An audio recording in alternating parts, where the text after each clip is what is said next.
You got 10 seconds. Oh, right hand by Nate. Oh my day. Left hand by Masvidal. Fantastic fight. Fantastic fight. Okay.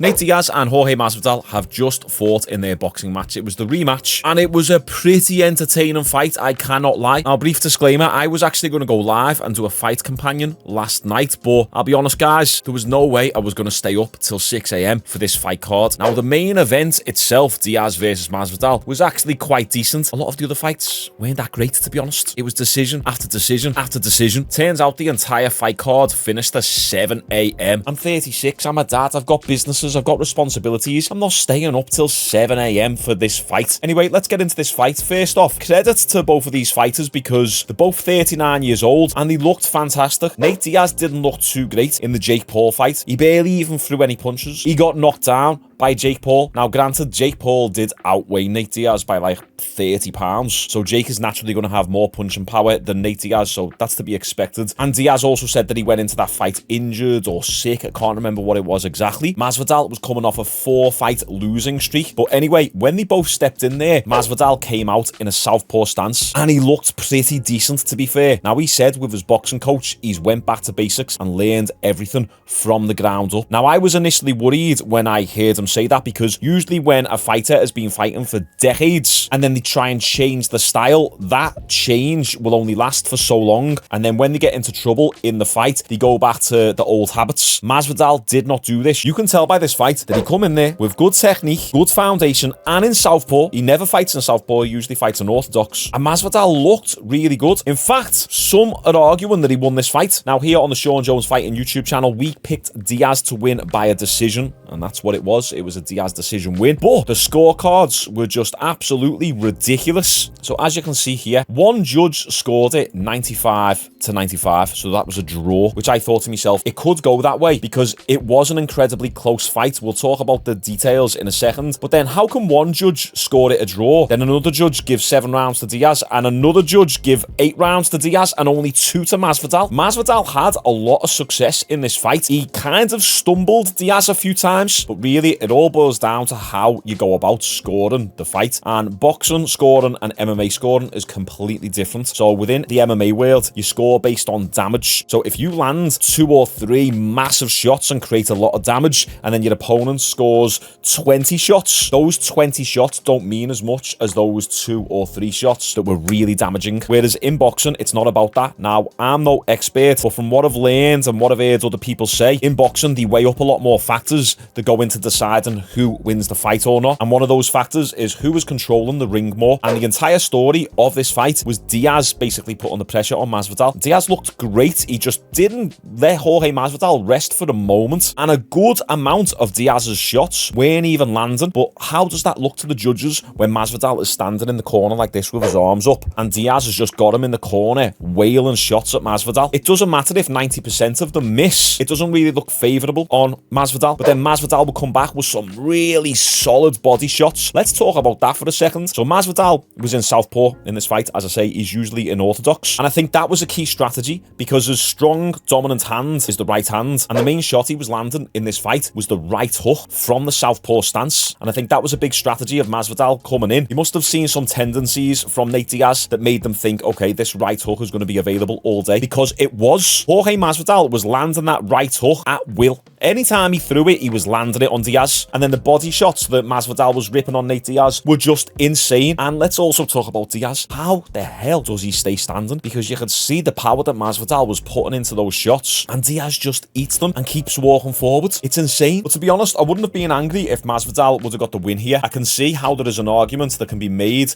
for Masvidal winning this fight. A lot of the time when I was watching it round by round, I was thinking, okay, how do you actually score this now? Masvidal is landing some big shots, but then Diaz is landing 10 times the amount of shots, and that's just down to a style issue. It's a style clash, if you like. Masvidal has the type of style where he'll wait and then he'll pick a few shots to throw at you and throw everything into them. Diaz is the type of fighter where he'll just go like this, basically just arm punches, but the beauty of it is he can do it constantly, and it just frustrates your opponent because you can't see and you're constantly getting punched, and then you can't find your rhythm, and you're just waiting for a little moment to catch your breath, and it never comes when you're fighting Diaz. Now, I seen a lot of people before this fight talking about how Masvidal was going to gas out. Didn't see that at all. Masvidal came into this fight in fantastic shape, as did Nate Diaz. You could see this is how Nate Diaz should have looked in the Jake Paul fight. There was definitely something wrong with Diaz going into that fight. And we can also see how good Masvidal is when he's not facing wrestlers. Here's the moment when Nate Diaz won, and you can see Masvidal is visibly disappointed. He honestly thought he was going to get this win. At the end of the 10th round, they both put their hands up and stood on the ropes. In favor of the winner from Stockton,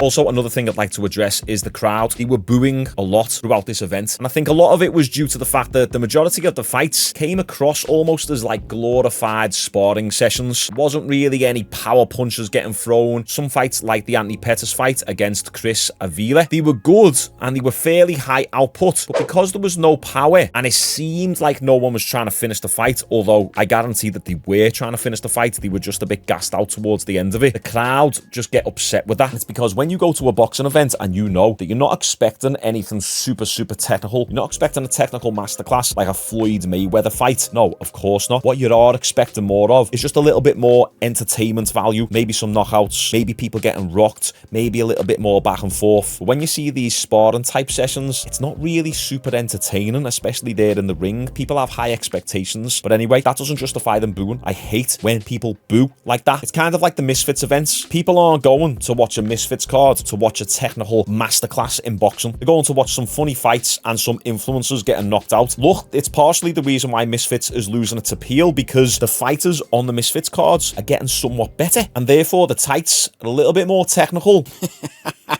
The tights are more technical, the fights are mean, and some people see that as less entertaining, especially that casual Misfits type crowd. It's kind of like people want to see the mongy fights or the technical masterclasses, and if you're neither of them, then at least make it really competitive and back and forth, like as we seen in the Nate Diaz and Jorge Masvidal fight. Anyway, we called it Nate Diaz by decision. I said in my video the other day, in my prediction video, you can flip a coin with this fight, and there's a 50-50 chance that you're probably going to be correct on who wins. Masvidal put up a great fight. I don't think his stock goes down after this fight. Nate Diaz looked pretty decent as well. Some people are talking about a rematch. Jorge won the first fight in MMA. Nate Diaz won the second fight in boxing. So maybe they could do the rematch in kickboxing. And in all honesty, in terms of who is the better fighter, I do believe that Jorge is a better technical fighter. He's got more weapons at his disposal. He's got more power. Jorge just lost because Nate Diaz out-punched him. And that's kind of been the story of Jorge Masvidal's career. He loses these very close split decisions, or he just gets controlled by wrestlers. Tell me in the comments down below, should these lads rematch or leave it as this one-off fight? Who do you think won this fight? It was incredibly close. Could you say a robbery? I don't know. I'll leave that to you guys. Appreciate all the love and support on the channel. Make sure you subscribe for daily fighting uploads. Like this video, and I'll see you tomorrow.